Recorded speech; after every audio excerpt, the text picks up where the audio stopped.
Então, o Doppler de carótida também é super indicado para a gente avaliar isso, porque uma das causas de AVC é justamente a obstrução das carótidas. Como manter a saúde circulatória em dia, mesmo com a rotina super corrida? Um é atividade física, independente da nossa correria, a gente tem que tentar fazer atividade física, tá? Mas o que que pode ajudar a gente, né, no dia a dia? A grande maioria das pessoas trabalha sentado, passa ali horas sentado. Então, você tem que sempre atentar, levanta, né, a cada 1, 2 horas, levanta, vai, pega uma água, pega um café, sai um pouquinho ali da sua mesa, da sua cadeira, tá? Enquanto você estiver sentado, tenta fazer movimento com os pés, como se estivesse acelerando. Isso ajuda o quê? A musculatura da sua panturrilha bombear o sangue de volta para o coração. Além disso, opte por, eu não tenho tanto tempo de fazer uma atividade física, opte por andar mais a pé, ao invés de estacionar o carro mais longe, ou ao invés de carro vai a pé, ou muita gente também opta por ir de bicicleta para o trabalho. Com isso você já está fazendo um bem enorme para a sua circulação. Além disso, beber bastante água, hidratação é muito importante também para ajudar aí a circulação. Deixa eu perguntar uma coisa, eu fiz cirurgia de varizes há muitos anos atrás, e era uma coisa, eu acho que de lá para cá evoluiu. Muito. Como é que é hoje a cirurgia de varizes? Olha, hoje,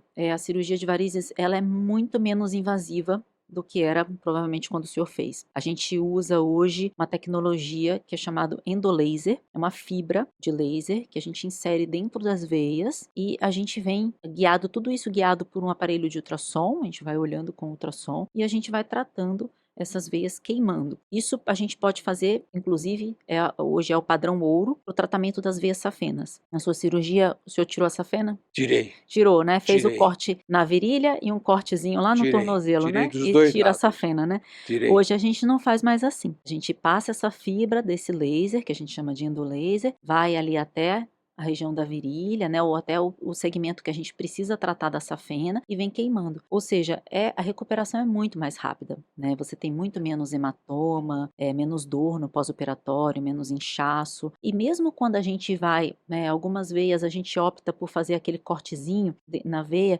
e tirar com uma agulhinha de crochê, parece uma agulhinha de crochê, né, um ganchinho que a gente fala, e a gente tira aquelas varizes. Mesmo nesses casos, a gente faz, hoje é um corte muito pequenininho, né, muito mínimo, porque nas veias maiores a gente pode tratar com o laser, com o endolaser. Então hoje o paciente opera de varizes, 2 dias ele tá, 3 dias, tem paciente que com 3 dias já está trabalhando, né, vida normal. Ok. Se pudesse dar um conselho direto para quem tem histórico familiar de trombose, qual seria? Bom, evitar os outros fatores de risco, porque a história familiar a gente não tem como fugir, ela já é um fator de risco. Então, o que que você deve fazer? Evitar os outros fatores. Se você já tem uma história familiar importante, não fume, né? Mantenha o peso adequado, faça atividade física. Vai fazer uma viagem longa? Consulta um vascular, vê se você tem indicação de usar uma meia. Na verdade, eu acho que a meia é legal para todo mundo que vai fazer uma viagem longa, assim, salvo nas contraindicações, né? Aí entra a questão da doença arterial.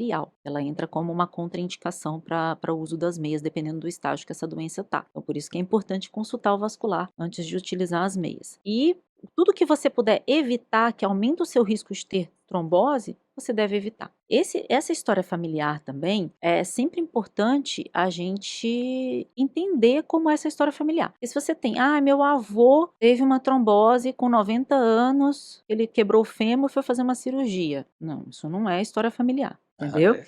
Agora, meu pai teve uma trombose com 30 anos, que ele foi fazer uma viagem e deu uma trombose. Quer dizer, aí a gente já pode pensar que pode ter mais alguma coisa. Além do meu pai, o irmão dele também teve uma trombose, né? E o pai dele também. Então aí você tem uma história familiar muito mais importante, né? Que pesa muito mais. Aí você pode ter um fator hereditário, né? Existem algumas condições que nós chamamos de trombofilias hereditárias. São fatores que nós temos no sangue, mutações genéticas que podem favorecer a formação de trombos. Aí, nesse caso, a gente pensa um pouco mais, que é uma história familiar importante. Muito bem. Quais são os malefícios do tabagismo para a circulação?